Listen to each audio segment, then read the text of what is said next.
Hello folks, and welcome back to my channel. Thank you for your subscriptions and your comments and your questions. Appreciate them all. We are obviously not at home today. We are driving to the airport for the Portuguese Grand Prix. So I'm not going to apologise for the fact that I'm not looking at the camera. Obviously I need to be looking at the road. But I wanted to make a video because I wanted to talk about a situation that's arisen, that arises quite frequently, and kind of give my opinion on it. This isn't going to be structured. It's going to be more of a stream of consciousness than it is anything that's been really planned out. But it all stems from Colton Herta's fantastic weekend at St. Pete in the Indycar and the headlines that have surrounded that. Namely, well, surely this great weekend will put him on the radar of the Formula One teams. This is putting him on the map for a path to Formula One. And I just don't think it is. And it's not because Colton isn't supremely talented. And it's not because I don't want to see young American talent get a shot in Formula One or IndyCar drivers get a shot in Formula One. Because believe me, I do. I really do. There's far more to it. And that's what we need to discuss. Mario Andretti has had his say over the last couple of days, and I love Mario to pieces. I respect him tremendously, and I'm always fascinated and intrigued to see what he has to say. But some of the comments coming out suggesting that IndyCar drivers, you know,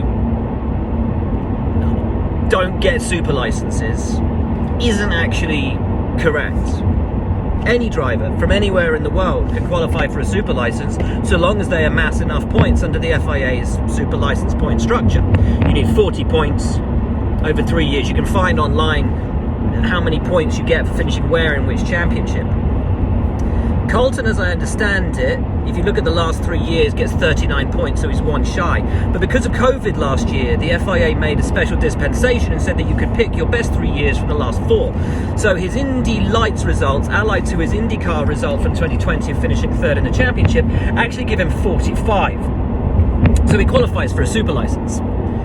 There's I've seen online some people questioning whether one of the Indy Lights years had enough cars in it to actually qualify that championship season for the points. I'm not entirely sure. But I think the point is essentially moot, because it's whether he qualifies for a super license. It shouldn't really matter. Let's just pretend for a moment, or imagine that he does. Let's say he wins the IndyCar title this year, and it's not even a question. Would he get a chance in Formula One? And I still don't think he would. I still don't think he would either be offered the chance to move across, or interestingly, even if he was offered the chance to move across, would he take it up? And they're two separate lines, so I'll deal with each one individually. Would he get the call? We've seen some incredible talent in IndyCar over recent years, but none have been given that opportunity to even test Formula One. The question is why? When you look at the weighting of points on the FIA super license structure, it weights things massively in favour of drivers in FIA championships.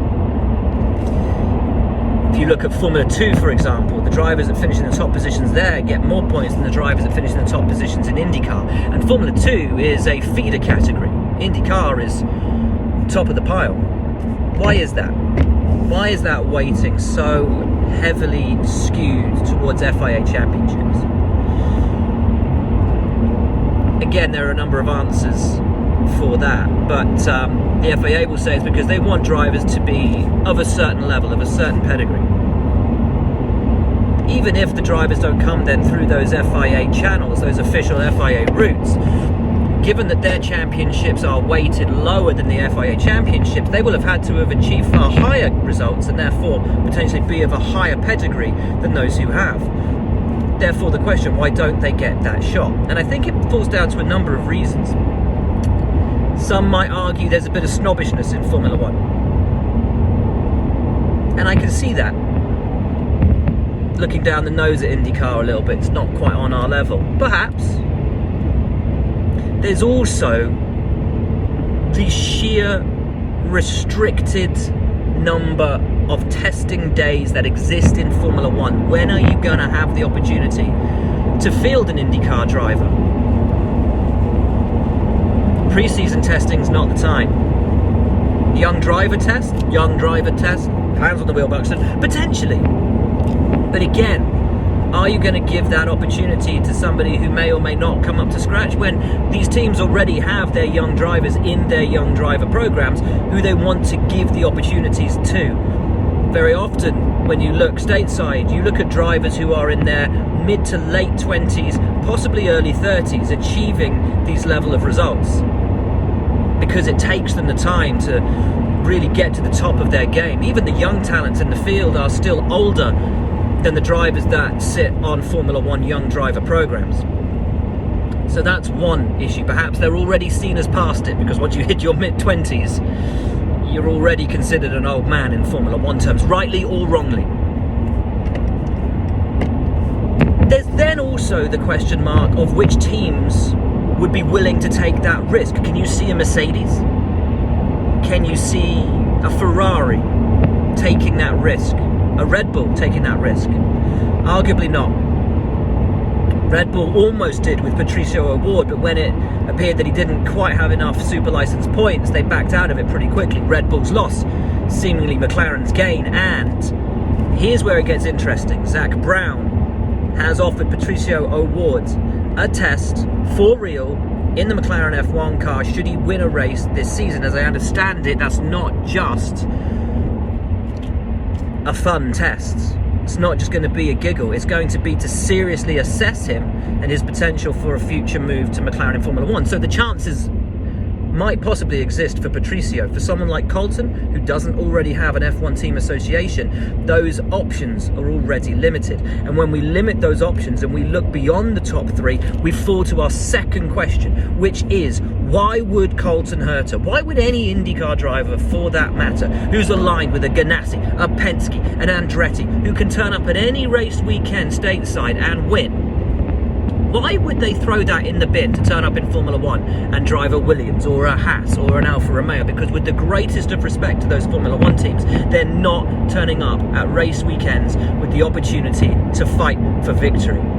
If you are a Colton Herta, if you are an Alexander Rossi, why would you give up being able to fight for race wins, for victories, for the Indy 500? To fight for a point in Formula One? Is it worth it? If you're a racing driver, Formula One arguably is the pinnacle, but we've seen a number of drivers over the years try to attain that summit, hit that summit, and find it unrewarding, then move to IMSA, to World Endurance, even move over to IndyCar, and enjoy the racing because they've got a chance of winning. Now this might change with the new regulations in Formula One coming in 2022, with the budget cap coming in. Who knows, we may get what is hoped for, which is parity, a closer field, chances for everybody to fight, not just for points, not just for podiums, but for victories. And if that happens, the chances of that crossover may become higher. But as we've seen with Romain Grosjean moving over to IndyCar, with Craig McLaughlin, and with Jimmy Johnson moving to IndyCar this year, transition from one championship to another is tough in this day and age. Championships are so specific, so specified, so unique, that being competitive, even being a Jimmy Johnson, the one of, if not the greatest of all time in NASCAR, moving to IndyCar is a completely different kettle of fish. Moving from IndyCar to Formula One, completely different. You're going to need that testing time. You're going to need that experience. And for as long as you don't have that, that transition will always be hard. It makes the achievements of what Juan Pablo Montoya or Jacques Villeneuve was able to do, moving from IndyCar to Formula One and being competitive, it makes it so much more impressive. But when people look at these championships and say, well, Mario Andretti was able to do it, AJ Foyt was able to do it, Juan Pablo Montoya and Jacques Villeneuve were able to do it. Yeah, they were, but it's a different time. It's a different generation. You can't compare the two. It's not apples and oranges. It's an apple and a Mars bar. You know, it's completely different. Where am I going with this? Ultimately, unless a Ferrari or a Mercedes offer a Colton Herta or a Joseph Newgarden a shot at Formula One, I don't think they would take up the opportunity even if it was offered to them, despite the fact that it's coming to Formula One. And IndyCar's not even the biggest championship in America. NASCAR is. IndyCar still has a massive job to do with its promotion if it's to make those Rossis, those Newgardens, those Colton Hertas, those American-born, American talents, the superstars they deserve to be. Again, Mario said Colton Herta going to Formula One would be massive for the American fan base, and I don't buy it. Because I don't think he's big or famous enough in America to have that backing that would have a Formula One team from a sponsorship perspective, even before we look at a competitive perspective, give him a chance. Will Colton Herta come to Formula One? He could win the championship this year, and I genuinely don't think it's going to happen. And that's a sad indictment of the potential for crossovers that exist in the sport. Perhaps Zach Brown and Patricio O'Ward will prove us wrong and bring that talented guy over to Formula One if he achieves success in IndyCar. But I'd love to see him have a tilt at the title there first before he moves over.